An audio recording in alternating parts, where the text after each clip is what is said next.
Olá,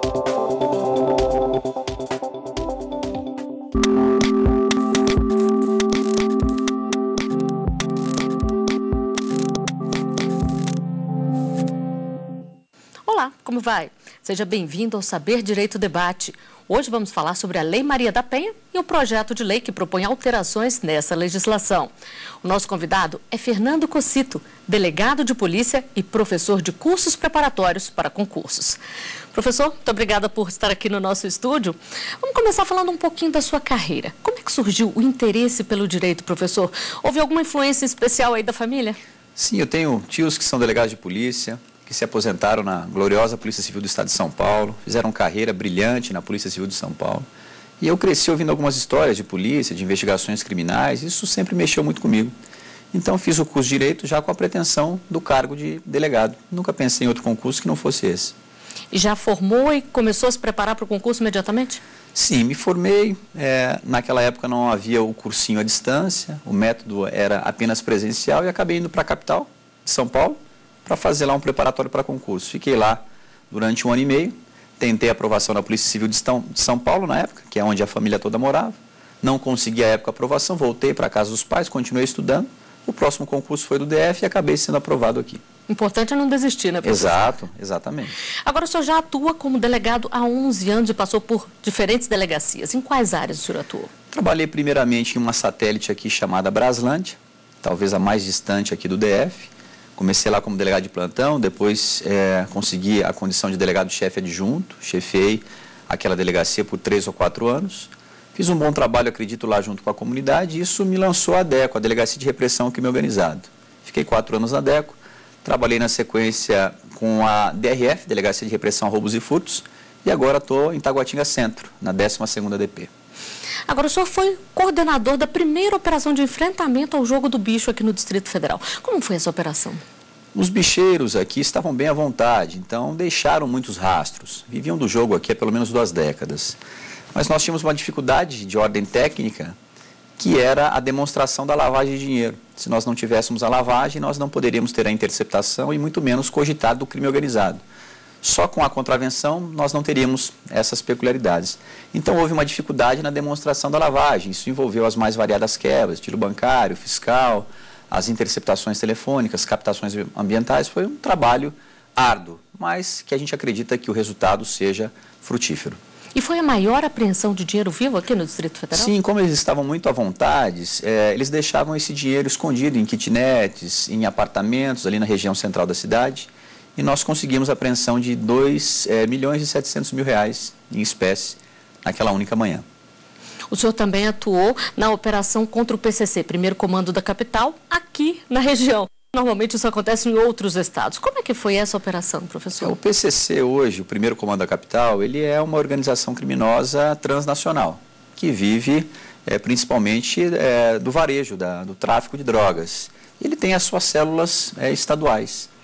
E nós monitorávamos, e o PCC tentava ingressar no DF há vários anos. E nós temos uma célula pequena hoje do PCC monitorada aqui, e nós tínhamos que fazer esse enfrentamento para que o PCC não tivesse em Brasília, né, as peculiaridades que ele já possui em outros estados. Não conseguisse crescer tanto. Exato, nós conseguimos manter a célula em níveis toleráveis. E como surgiu o interesse pela carreira de professor? Professor, minha mãe é professora, minha irmã é professora, eu tenho outro irmão que é também professor, então, assim, também fui criado ali em meio a professores. Durante a graduação, mais precisamente no final da graduação em Direito, eu já trabalhava com preparatório para a OAB. E quando eu cheguei em Brasília, eu descobri aqui também um mercado de muito concurso público, né? Havia muita procura por professores, comecei trabalhando com Direito Constitucional em Taguatinga, de lá acabei chegando aqui no plano piloto. E já estou nessa também de aula aí há pelo menos 11 anos. E é importante passar também a experiência do dia a dia que o senhor tem como delegado para os alunos, ensinar para eles um pouquinho do que é a prática? Com certeza, isso enriquece muito a sala de aula. As principais turmas que eu tenho são turmas de carreiras policiais, preparatórios para PRF, Polícia Militar, agente de polícia, delegado de polícia estadual e federal. E eu acho que o diferencial nosso é trazer a nossa rotina, claro, adequando ela a casos práticos, a tipos penais incriminadores, mas mostrando para o aluno o viés policial, para que ele consiga enxergar que aquela matéria ele vai ver no dia a dia. Isso acaba contagiando bastante.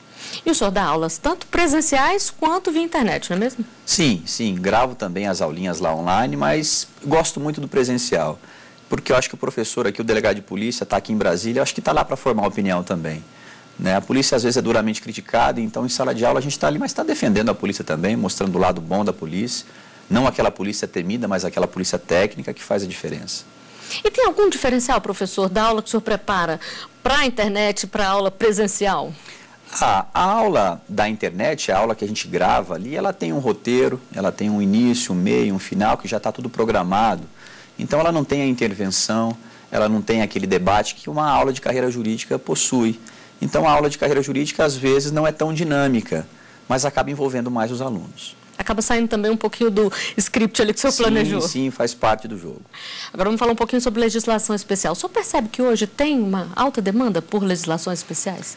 Tem uma demanda porque nós temos leis sensíveis, como uma lei, por exemplo, que trata de organização criminosa, que está nos telejornais aí diariamente. Então, ela, além de estar na moda, ela é utilizada hoje nos enfrentamentos a grandes organizações. A lavagem de dinheiro também está em tona, então nós temos a lei de lavagem. A lei de drogas e a lei de violência doméstica, que nós trabalhamos aqui no Saber, completaram 10 anos de promulgação há poucos meses, então estão na moda também, e são cobradas em todos e quaisquer concursos públicos. Hoje você tem o direito penal, o processo penal e o edital já específico de legislação extravagante. Então são cobradas, o aluno precisa conhecê-las para a sua vida jurídica, mas também para o concurso, então estão sempre em moda. Bom, nós vamos falar mais sobre a lei, especificamente sobre a Lei Maria da Penha no próximo bloco. Vamos a um rápido intervalo, professor? Ok, vamos lá. O Saber Direito Debate volta daqui a pouco. Até lá.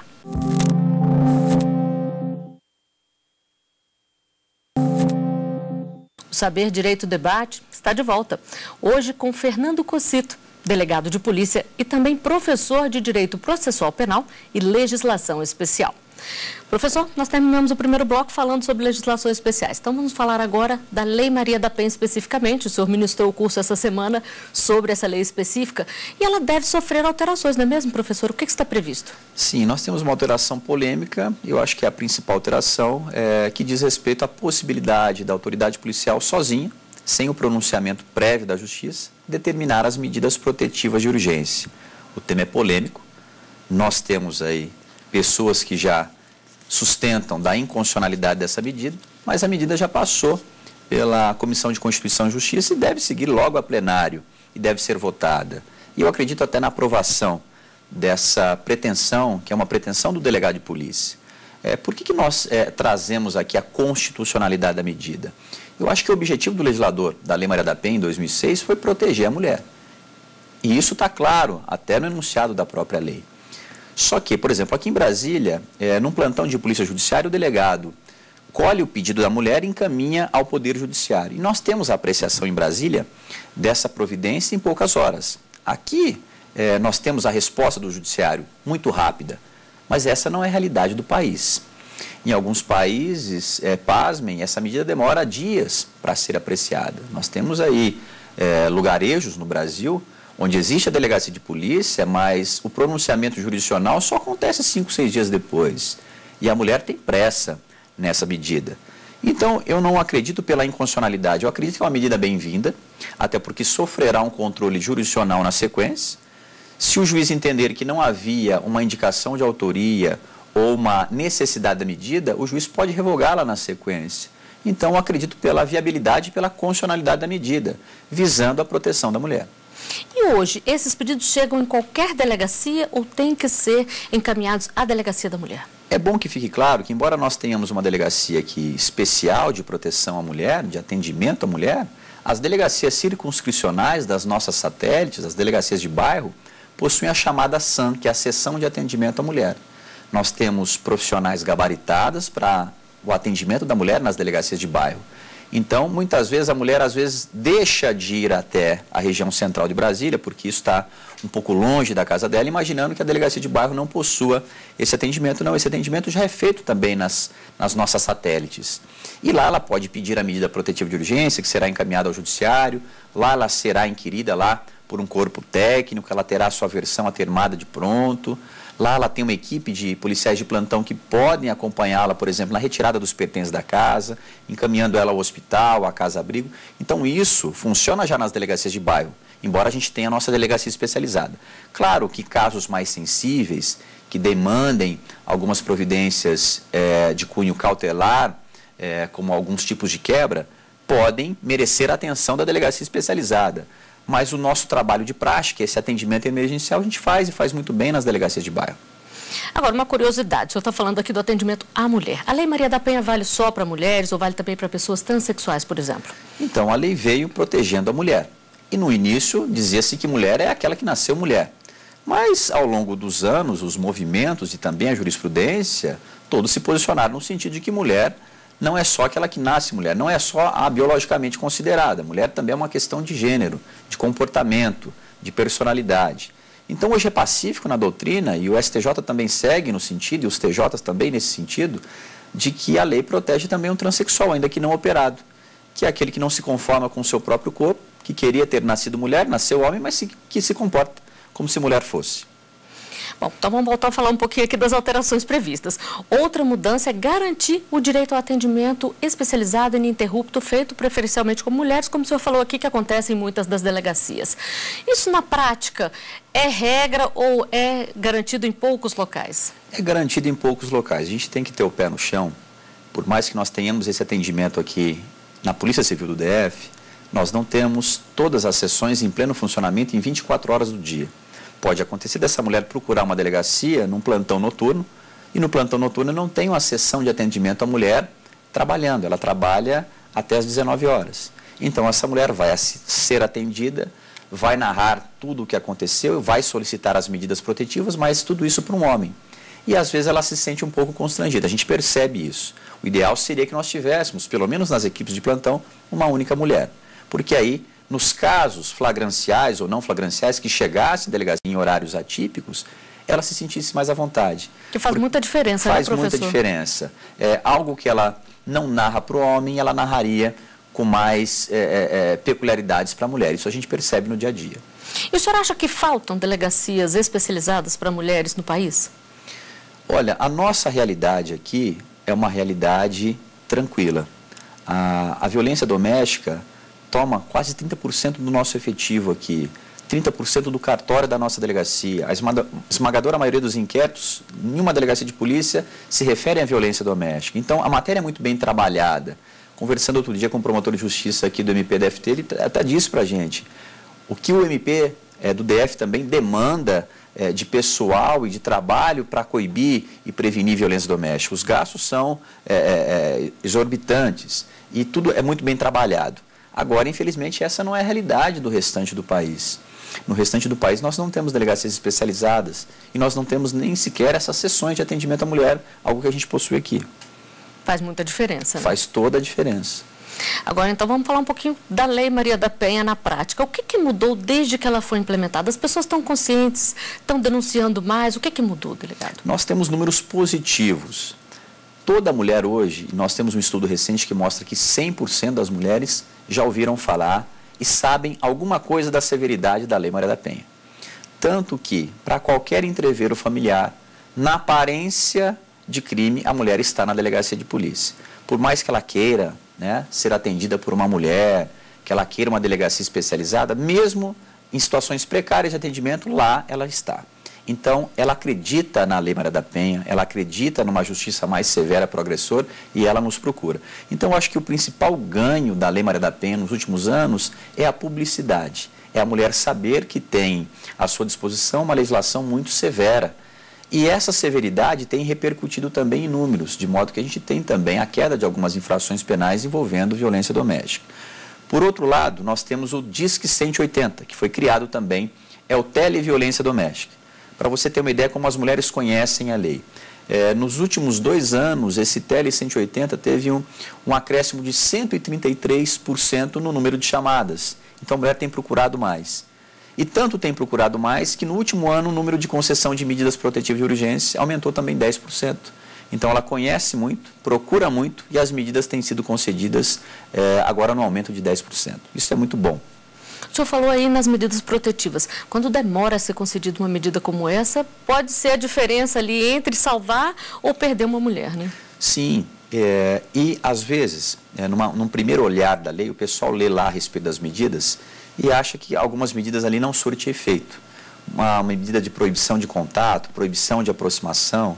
Agora, a gente explica em sala de aula, isso foi dito aqui, que embora o juiz às vezes, numa tarde, num juízo de mera suspeita, decrete uma medida menos invasiva, como proibição de contato, se ele procurá-la, ele está sujeito até, em uma reiteração de descumprimento, à prisão preventiva. Então, a medida vem para salvaguardar a mulher num primeiro momento e pode até conduzir ao encarceramento preventivo dele. Então, a medida funciona no Brasil.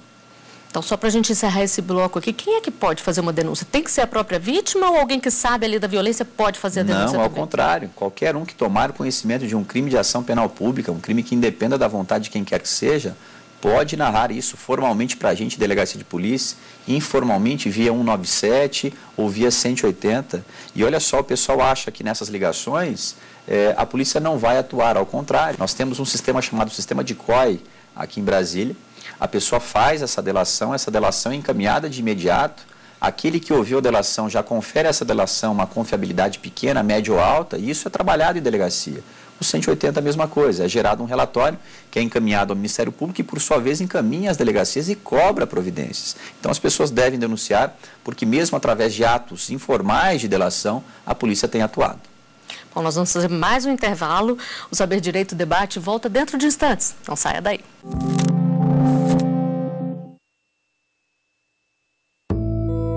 Direção e álcool. Essa mistura explosiva continua fazendo vítimas. Segundo a Organização Mundial da Saúde, são 2,5 milhões de mortes por ano, causadas por pessoas embriagadas. Mais da metade acontecem no trânsito. A criminalização não é uma medida eficaz para reduzir a infração de trânsito e tampouco reduzir o número da letalidade no trânsito brasileiro. O Academia discute a relação entre a criminalização e a fiscalização do ato de dirigir sob a influência de álcool. Não perca! Você acompanhou as promessas de campanha e viu quem foi eleito. Agora eles têm 4 anos pela frente para administrar a cidade. O papel do eleitor não acaba no voto. Acompanhe o trabalho do prefeito e dos vereadores.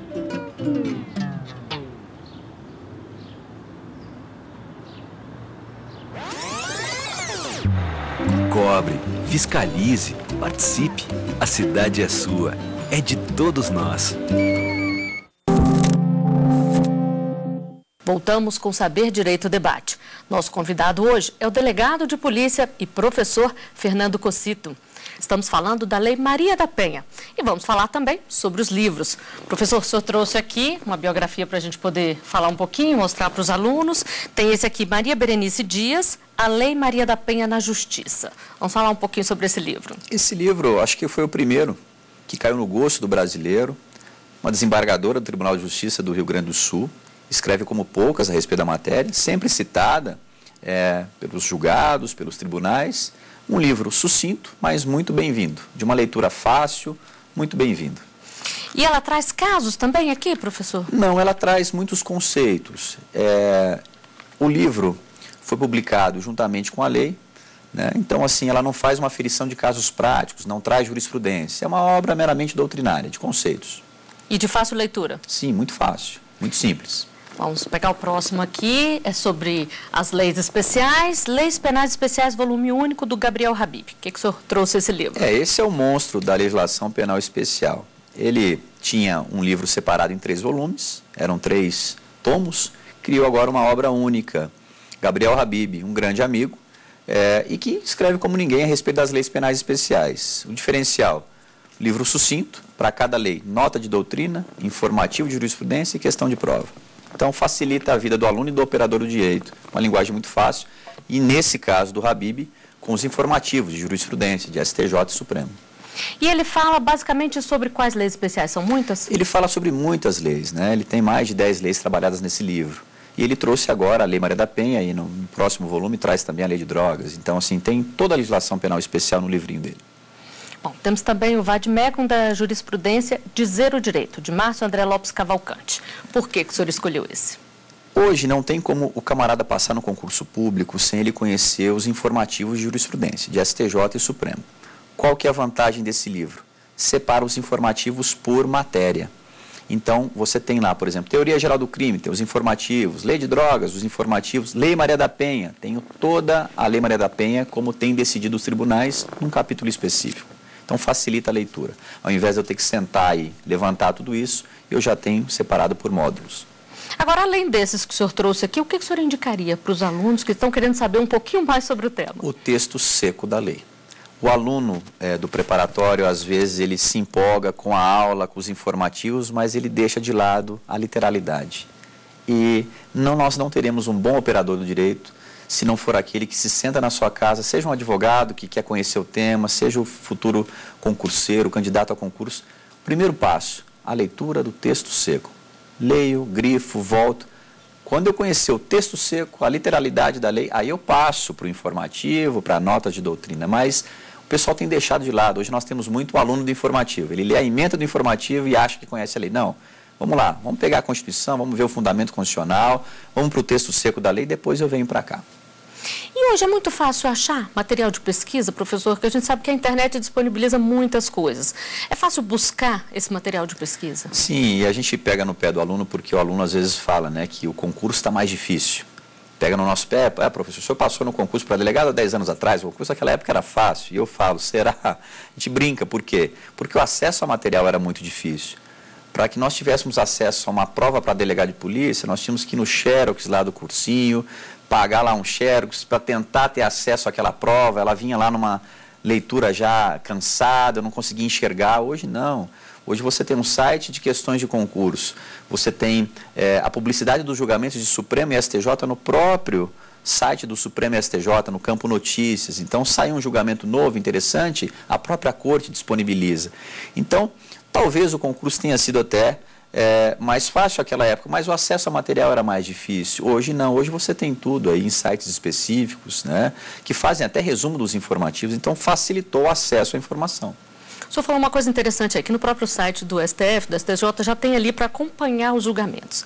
É importante também que os alunos, além de estar lendo, também acompanhem as notícias, acompanhem os julgamentos, saibam direitinho o que está sendo feito. Sim, sim, porque a prova tem cobrado as novidades. A prova quer o aluno hoje que está atento às novidades jurisprudenciais. A prova não cobra só o texto seco e a jurisprudência do passado, não. A prova vai cobrar. Se o edital é dessa semana e a prova será na semana seguinte, a prova cobra a jurisprudência de 2 ou 3 semanas. Então, que é o aluno que está atualizado, que é o aluno que está olhando, atento às novidades. Isso é importante. Preparação hoje não se faz sem treino com questões, porque algumas se repetem, são muito próximas, e sem o conhecimento de jurisprudência. A prova do passado era diferente, cobrava mais um direito material, conceitos doutrinários e tal. Hoje não, hoje é muito informativo. Eu tenho que conhecer o direito material, mas eu tenho que conhecer os julgados, e os julgados têm que ser os julgados recentes. Tem que estar sempre se atualizando, sempre, né, professor? Sempre se atualizando. Professor, e além de tudo isso que a gente já falou aqui, que conselho que o senhor pode dar para quem está estudando para um concurso agora? O concurso requer muita sabedoria, muita prudência nos estudos. Eu digo, né, católico que sou, muita proteção de vida divina. Então, às vezes o camarada fala, poxa, eu tenho só 3 horas para estudar. Mas 3 horas bem estudadas rendem muito mais do que 5, 6 horas dispersas. Então, hoje o aluno tem que se alimentar bem, tá? Acordou, um bom café da manhã, esteja com as suas orações em dia, sente ali, mas no estudo sereno, ainda que de poucas horas. Tá certo? Eu fui aquele aluno que estudei sem me preocupar muito com minha academia de ginástica, sem fazer um exercício físico, eu achava que eu tinha que passar e era aquele ano e tinha que ser daquela vez. Hoje eu já vejo que eu estava equivocado. Eu acho que existe a vida, assim, social, fora do estudo. Eu tenho que ter uma boa alimentação, eu tenho que cuidar do meu físico, até porque para algumas provas, como de carreiras policiais, você vai ser cobrado também num teste de aptidão física, então tem que estar treinando. Então, o que eu indico é o estudo com sabedoria, com uma boa alimentação, com a proximidade de pessoas boas, uma proximidade, um apoio da família.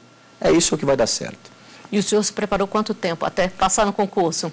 Foi de primeira como o senhor queria? Meu sonho era ser delegado de polícia no estado de São Paulo, porque lá eu tinha os parentes, lá minha família se encontrava, a remuneração lá é menor do que aqui, mas nunca me importei muito com isso. Queria era ser delegado de polícia em São Paulo. acabei indo até a última fase, fui reprovado no exame oral para delegado de polícia em São Paulo com 1 ano de estudo. E eu era muito novo na época, aquilo mexeu muito comigo, e eu pensei, falei, será que recado que Deus deu para mim? Porque eu estudei tanto nesse ano, cheguei debaixo da trave e fiquei no exame oral. Mas Deus me mostrou o seguinte, tá vendo? Com 1 ano só, já te coloquei lá, na última fase. Então volta para casa, estuda mais um pouco, que já já você chega lá. Tem que ter persistência, Foi né? essa a lição que eu tirei. Então voltei para casa da minha mãe, e quando eu cheguei lá, que tinha lá o café da manhã, o almoço, a janta, tudo estava mais fácil, né? O estudo rendeu mais. E aí com 1 ano e meio, né? Debruçado ali na minha cadeira, ali veio a prova do DF, e aqui eu consegui passar sem maiores surpresas. Bom, professor, muito obrigada pelo bate-papo. Obrigado, aqui. eu que agradeço. E o Saber Direito Debate fica por aqui, mas você pode rever esta edição na internet. Acesse tvjustiça.jus.br. Edições anteriores também estão disponíveis lá. Perguntas e sugestões podem ser enviadas para o nosso e-mail saberdireito@stf.jus.br. Obrigada pela companhia. Tchau.